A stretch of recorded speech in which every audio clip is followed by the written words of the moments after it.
فرماتا ہے کہ دنیا کے اندر جو ہے وہ مفسرین کرام فرماتے ہیں کہ ایک اعتراض وارد ہوتا ہے کہ دنیا کے اندر تو بہت ساری چیزوں کی تعریف کی جاتی ہے.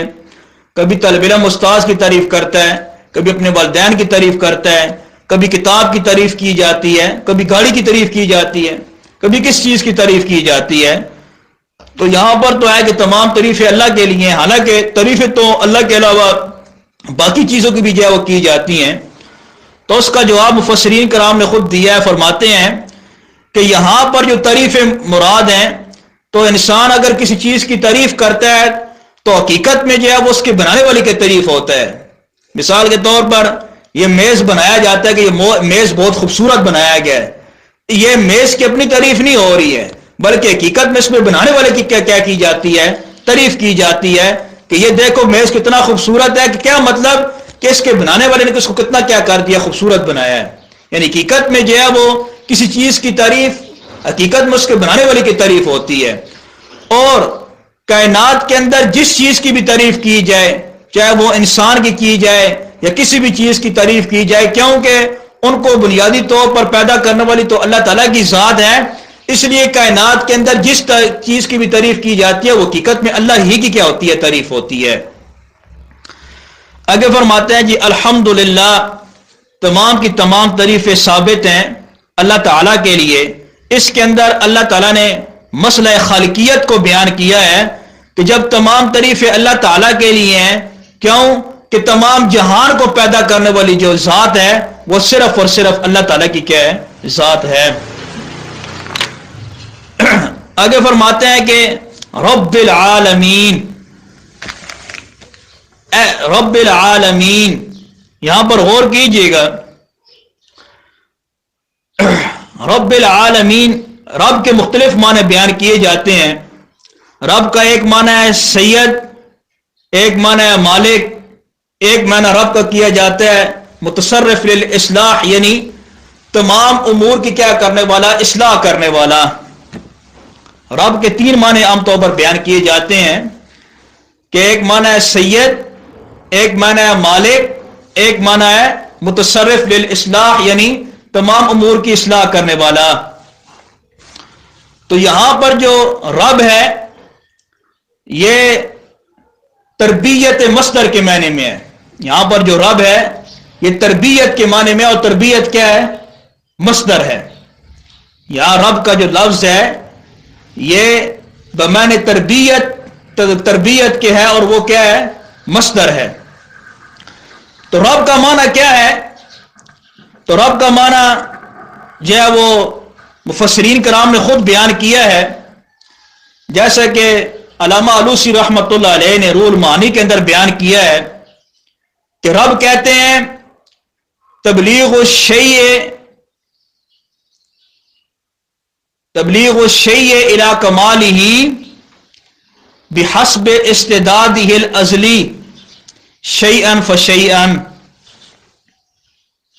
تربیت کسے کہتے ہیں, تربیت کا معنی کیا جاتا ہے تبلیغ الشیء الی کمالہ بحسب استعدادہ الازلی شیئا فشیئا. تربیت کا معنی علامہ علوسی رحمۃ اللہ علیہ نے بیان کیا ہے کہ تبلیغ الشیء الی کمالہ, کسی بھی چیز کو اس کی کمال تک پہنچانا, بحسب استعداد الازلی, اس کی ازلی جو ہے وہ استعداد کے مطابق, شیئا فشیئا, درجہ بدرجہ. تو تربیت کا معنی ہوتا ہے کہ کسی بھی چیز کو اس کی درجہ بدرجہ تربیت کر کے اس کی حد کمال تک پہنچانا. تربیت کہتے ہیں کہ کسی بھی چیز کی کو جو ہے وہ اس کی درجہ بدرجہ تربیت کر کے اس کی حد کمال تک پہنچانا, اس کو کیا کہا جاتا ہے, تربیت کہا جاتا ہے.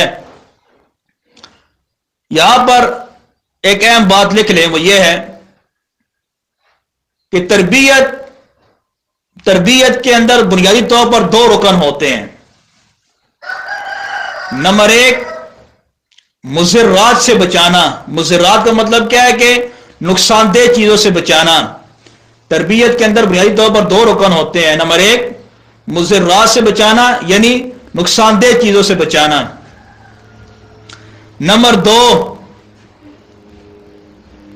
کسی بھی شے کی ضرورت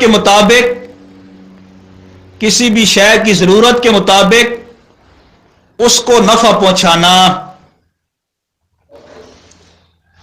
کسی بھی شے کی ضرورت کے مطابق اس کو کیا کرنا؟ نفع پہنچانا۔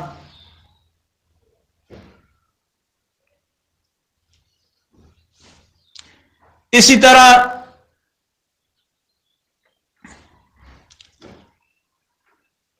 طرح نقصانات بھی دو قسم کے ہیں۔ نمبر ایک جسمانی، کہ انسان کے جسم کے اندر مختلف بیماریوں کا پیدا ہو جانا۔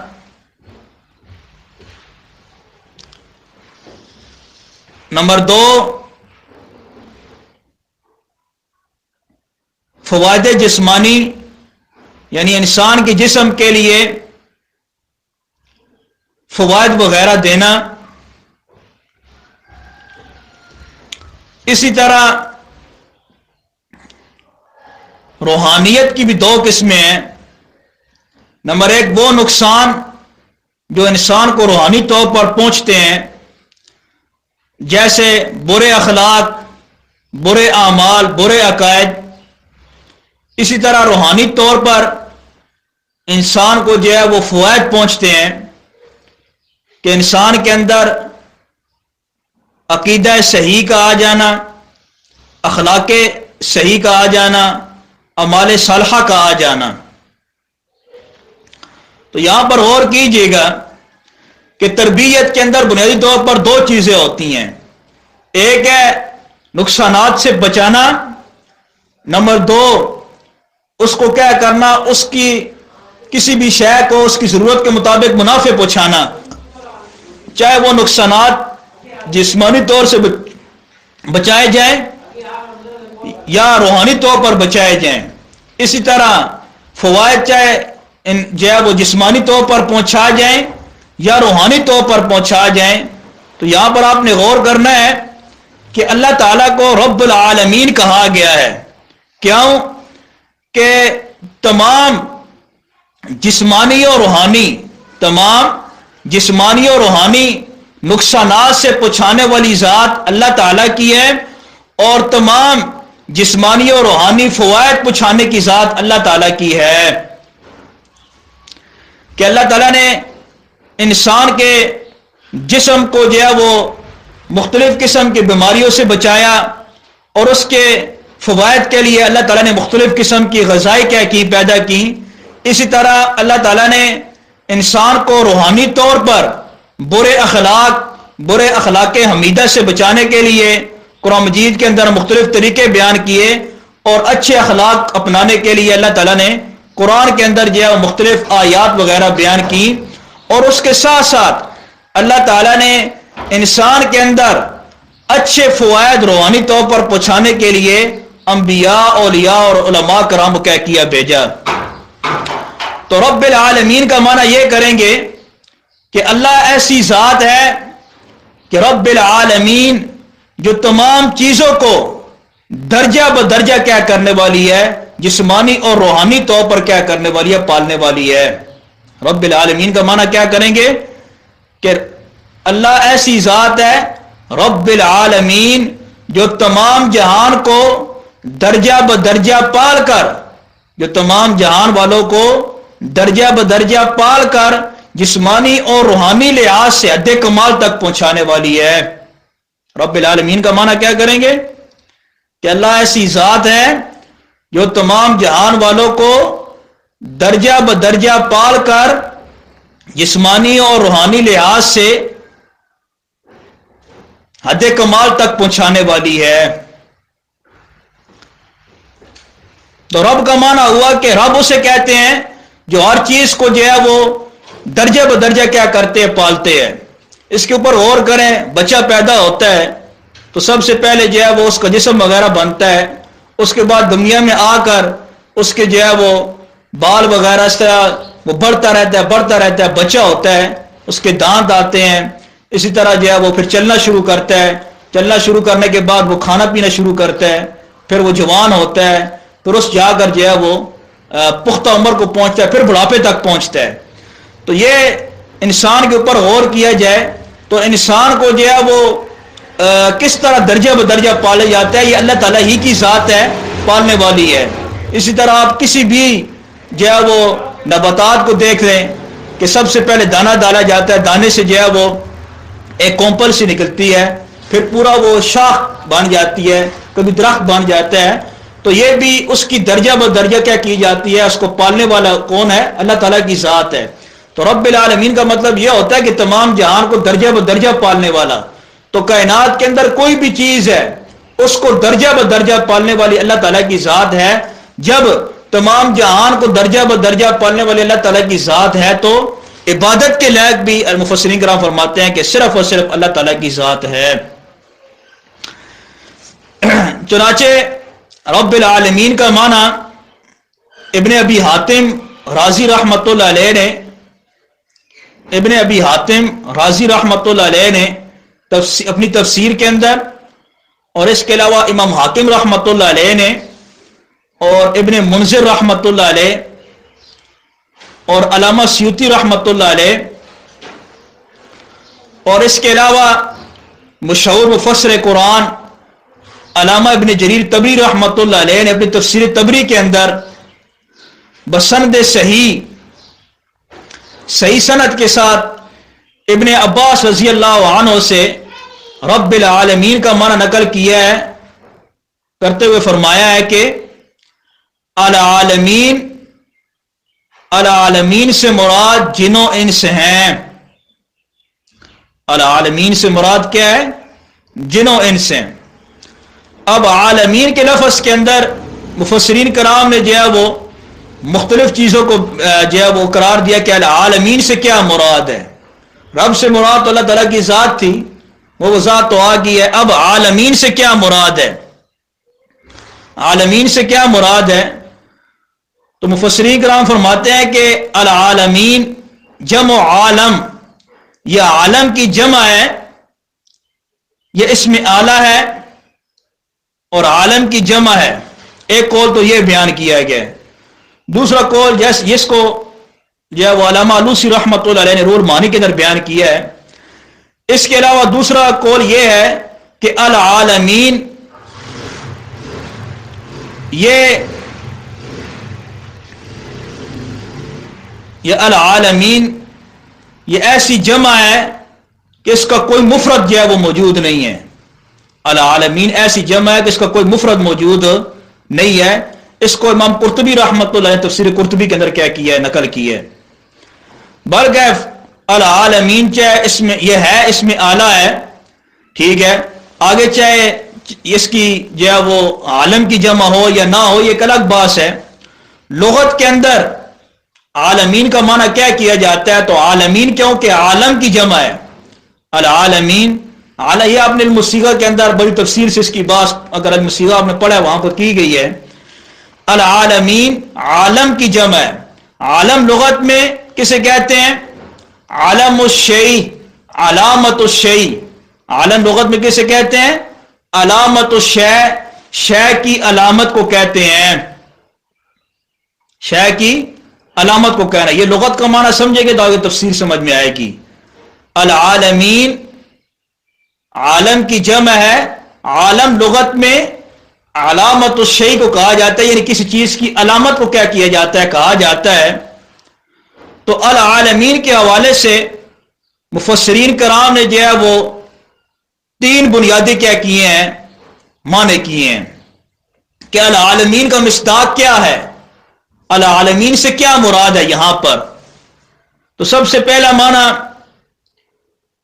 جو ہے وہ یہ کیا جاتا ہے، وہ ابن عباس رضی اللہ عنہ اور امام قتادہ رحمۃ اللہ علیہ سے نقل کیا جاتا ہے، جس کو امام زجاج رحمۃ اللہ علیہ نے بیان کیا ہے کہ فرماتے ہیں کہ العالم کل ما خلق اللہ فی الدنیا والآخرہ، کہ عالمین کا معنی کیا بیان کیا ہے؟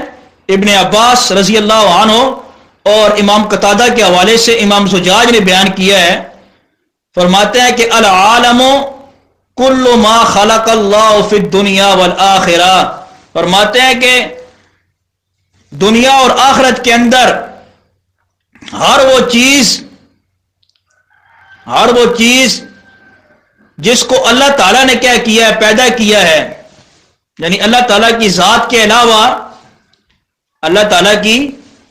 کے علاوہ ہر وہ چیز جس کو دنیا اور آخرت کے اندر اللہ تعالیٰ نے پیدا کیا ہے اس کو عالمین کہا جاتا ہے، وہ اس کے اندر شامل ہیں۔ اب یہ معنی مراد لیا جائے گا، قرآن مجید کے اندر بھی یہ معنی کیا موجود ہے، العالمین کا معنی یہ والا قرآن مجید کے اندر بھی موجود ہے۔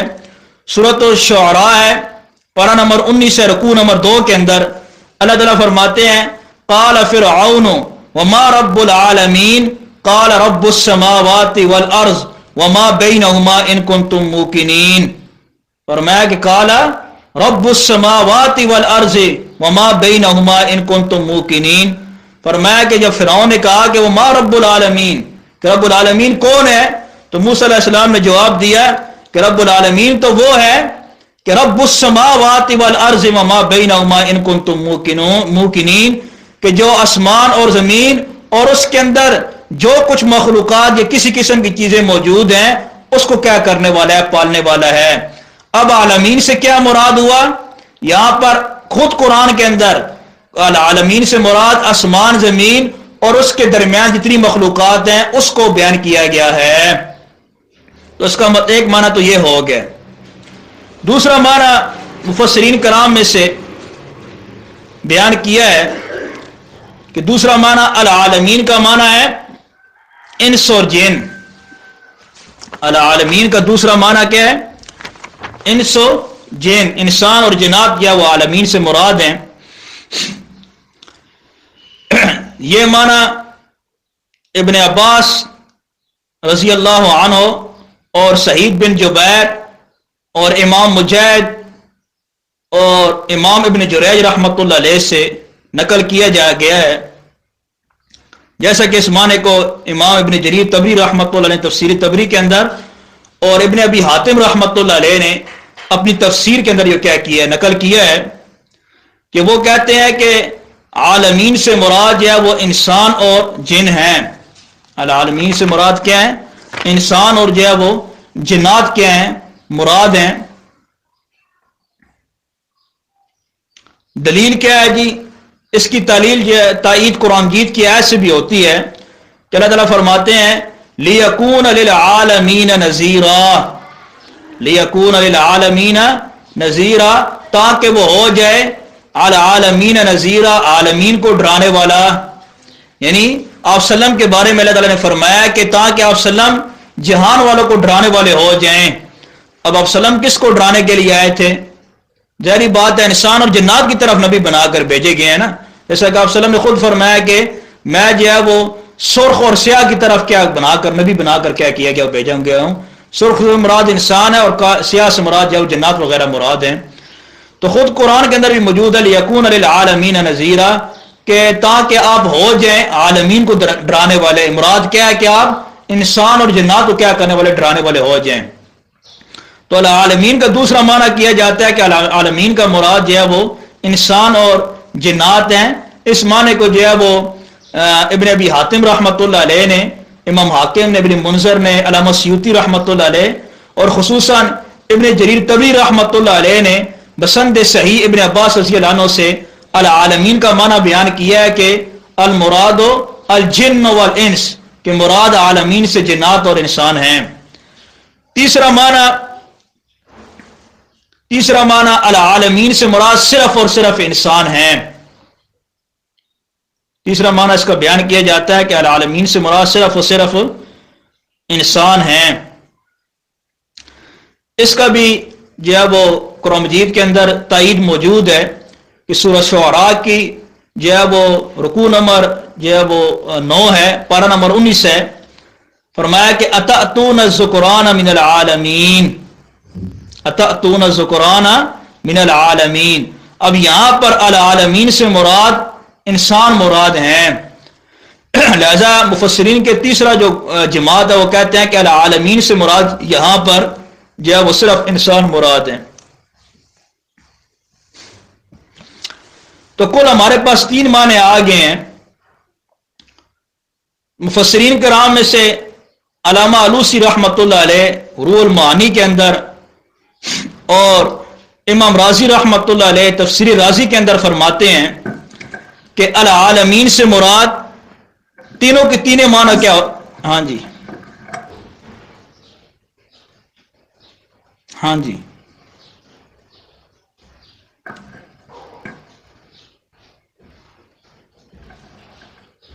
جی تیسرا معنی دوبارہ بتائیں.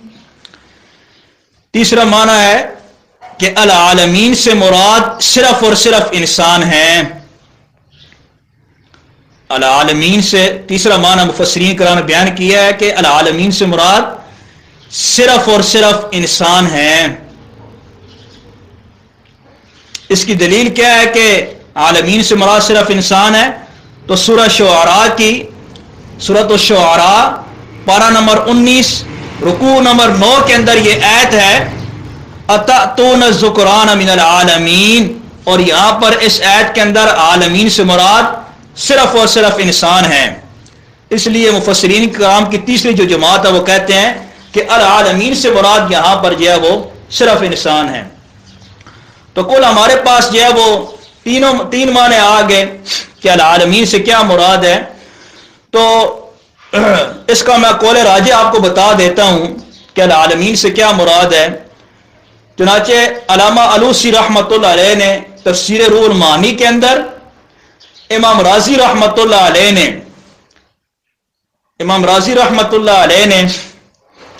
تفسیر کبیر یعنی تفسیر جو ہے وہ راضی کے اندر، اور ابن جریر طبری رحمۃ اللہ علیہ نے تفسیر طبری کے اندر، اور ابن عطیہ یہ بہت مشہور مفسر قرآن رہے ہیں، ابن عطیہ رحمۃ اللہ علیہ نے یہ تمام معنی بیان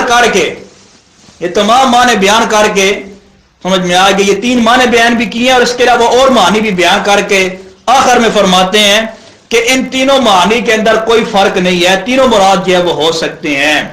کہ العالمین کے اندر انسان بھی مراد ہیں، جنات بھی مراد ہیں، اور انسان اور جنات کے علاوہ آسمان و زمینوں کے اندر جتنی مخلوقات موجود ہیں وہ تمام کی تمام مخلوقات یہاں العالمین کے اندر کیا مراد ہو سکتی ہیں. معنی سمجھ میں آ گیا کہ العالمین کے اندر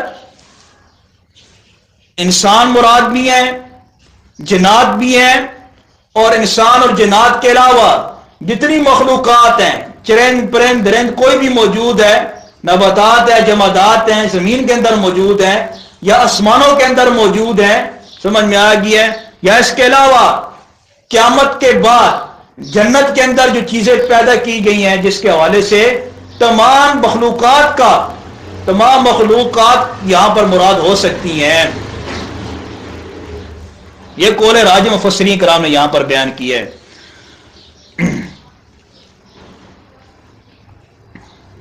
اب یہاں پر میں معنی کرتا ہوں، اس معنی کو ذرا لکھ لیجئے گا. الحمدللہ رب العالمین، جن سے ہم ہر حامد سے ہر زمان میں ہر مکان میں ثابت جو ہے وہ جن سے ہم تو صرف خاص واسطے اللہ تعالی کے. ایسا اللہ رب العالمین جو تمام مخلوقات کو، ایسا اللہ جو تمام مخلوقات کو درجہ بدرجہ پال کر اس کے حد کمال تک پہنچانے والا ہے. رب العالمین کا معنی کیا کریں گے؟ ایسا اللہ جو تمام مخلوقات کو درجہ بدرجہ پال کر اس کے حد کمال تک پہنچانے والا ہے. یہ معنی تھا الحمدللہ رب العالمین کا، جو مفسرین کرام نے کیا کیا بیان کر دی ہے. یہاں میں آپ کو ایک بہت قیمتی اور اہم بات بتا دوں جو انتہائی اہم بھی ہے یہ آپ یاد رکھیں گے تو آپ کو زندگی کے ساتھ یہ کام آئے گی بات. اور یہ ایسی بات ہے کہ اگر آپ کو ذہن میں بیٹھ جائے تو آپ کو کوئی بندہ گمراہ بھی نہیں کر سکے گا انشاءاللہ. اور انتہائی اہم بات ہے.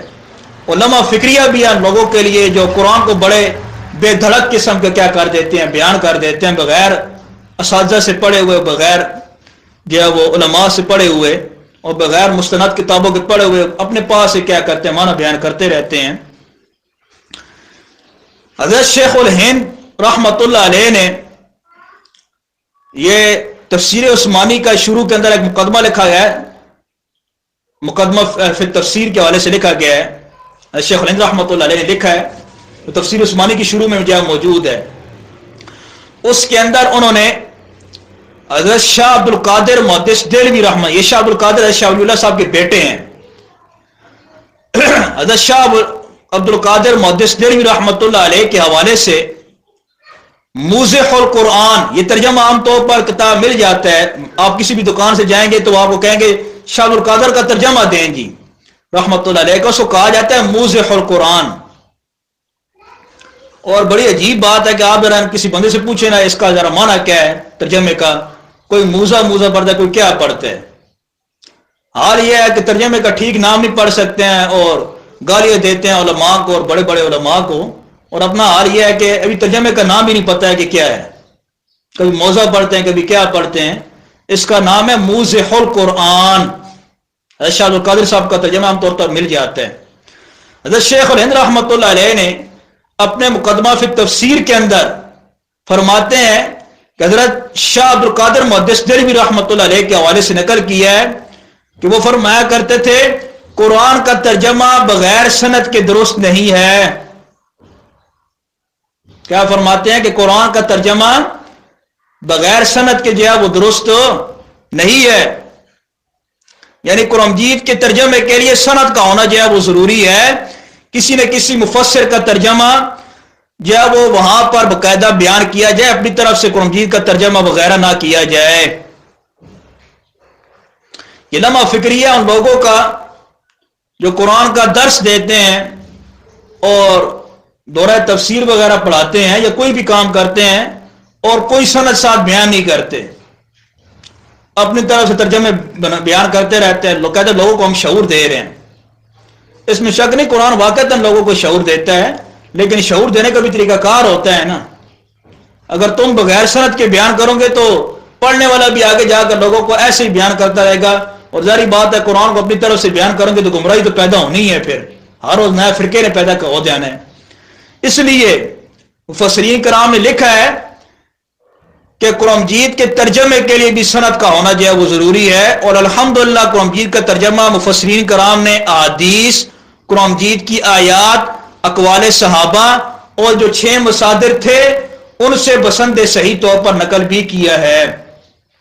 اب آپ لوگوں کو ایک حیرانگی ہوگی کہ ترجمہ ہمیں ملے گا کہاں سے. یہ تو اردو ترجمے لکھے ہوئے ہیں, یہ جتنے بھی اردو ترجمے لکھے ہوئے ہیں نا علماء نے, یہ حضرت شیخ الہند صاحب کا ترجمہ ہے, یہ دیگر جو ہے وہ حضرات نے لکھے ہیں, یہ اصل میں عربی کتابوں ہی سے لے کر انہوں نے اردو میں ترجمہ کیا ہے, اپنی طرف سے نہیں لکھا ہے. یہ اس کے لیے کہ آپ کو ترجمہ کہاں سے ملے گا, مفردات القرآن کے نام سے جو لکھے گئے نا وہ تمام کے تمام حقیقت میں قرآن مجید کے ترجمہ ہی کیے گئے ہیں. جیسے میں نے صبح آپ کو حوالہ دیا ہے کہ امام راغب اصفہانی رحمۃ اللہ علیہ نے مفردات القرآن میں یہ لکھا ہے. اس کا مطلب کیا ہے کہ اس آیت کا ترجمہ انہوں نے یہ کیا ہے. ابھی تک آپ نے جو بھی تفسیر پڑھی ہے یا جو بھی بحث پڑھی ہے اس کے اندر آپ نے دیکھا ہوگا کہ میں مختلف مفسرین کرام کا جو ہے وہ نام لیتا ہوں, علماء کا نام لیتا ہوں. یہ نہیں میں آپ کو ایسے بھی پڑھا سکتا ہوں, لیکن اس لیے لیا جا رہا ہے کہ تاکہ آپ بھی اس چیز کو سمجھے کہ قرآن مجید بے شک اس کی بہت بڑی عظمت ہے بیان کرنے کی, لیکن وہ بھی حال یہ جو ہم لوگ کرتے ہیں. سمجھ میں آ گیا؟ کم از کم قرآن کا حق یہ ہے کہ اس کو بیان کرتے وقت آپ جو ہے وہ کم از کم تفسیر کا تو حوالہ دیں نا, اور تفسیر پر یہ حوالہ نہ دے کہ اپنے پاس تفسیروں کے نام لیتے رہیں, امام راضی نے یہ کہا, فلاں نے یہ کہا, جیسے لوگ کرتے ہیں. تو بس ہر کتاب کا حوالہ دیا جاتا ہے, کہتے ہیں پتہ ہی نہیں ہے جی. ایسے نام لینا بھی گناہ ہے. سمجھ میں آ گیا؟ ضروری ہے کہ آپ اصل کتاب کا مطالعہ کریں یا کسی عربی تفسیر کا مطالعہ کرتے ہیں. اگر کسی علامہ علوسی نے اگر امام راضی کا حوالہ دیا آپ نقل کر سکتے ہیں, کیونکہ علامہ علوسی خود مستند علماء میں سے وہ مفسر قرآن رہے ہیں، خود قرآن مجید کی انہوں نے تفسیر لکھی ہے. سمجھ میں آ گیا؟ تو بعض اپنی ذاتیات سے جو ہے وہ ترجمہ بیان نہ کریں. ٹھیک ہے، ایسا تو اور بندہ جا کر پڑھا سکتا ہے، لیکن قرآن کو جو ہے وہ باقاعدہ سند صحیح کے ساتھ بیان کرنا، اس کے ترجمے کو بھی اور تفسیر کو بھی لازم ہے. پڑھانے کا مسئلہ نہیں ہے کہ آپ کو ایک دن کے اندر میں سورہ بقرہ بھی پڑھا دوں، لیکن اس کی بجائے وہ حل نہ نکالیں جو خود قرآن اور حدیث نے ہمیں سکھایا ہے، اور جو ہمارے اساتذہ نے سکھایا ہمیں، کہ ایک ایک چیز کے بارے میں انہوں نے ہمیں جو ہے وہ قرآن مجید و قرآن سے، حدیث سے، اقوال صحابہ سے اتنی محنت کر کے پڑھایا. تو ہمارا بھی حق بنتا ہے کہ اگر ہم قرآن کو تھوڑا پڑھیں لیکن اس طریقے سے پڑھیں کہ ہم گناہگار نہ ہوں. سمجھ میں آ گیا؟ اور اگر ہم اپنے اکابرین کی کتابوں سے لے کر پڑھیں گے تو انشاءاللہ جو ہے وہ ہمیں اس کا ایک خاص برکات بھی ملے گی، اور انسان جو ہے وہ گمراہی سے بھی بہت زیادہ بچ جاتا ہے. اس کی بنیادی وجہ یہ ہے کہ جو صحابہ تھے، تابعین تھے، یا آپ وسلم کی حدیث مبارکہ، ان کے اندر جو علم موجود ہے وہ ہمارے پاس کوئی موجود نہیں ہے. ہم کون ہوتے ہیں قرآن مجید کی تفسیر کرنے والے؟ جو پہلے موجود تھے ان کے پاس مختلف قسم کے علوم حاصل تھے، انہوں نے پوری پوری زندگی لگا کر قرآن مجید کی تفسیر لکھی ہے. تو ظاہری بات ہے ان کا علم ہم سے زیادہ ہے، تو ہمیں چاہیے کہ مطالعہ کرتے وقت ان کتابوں کا حوالہ دیں جن کتابوں کے اندر یہ تفسیر موجود ہوتی ہے. برکہ میرے خیال میں اتنا جو ہے وہ کافی ہے.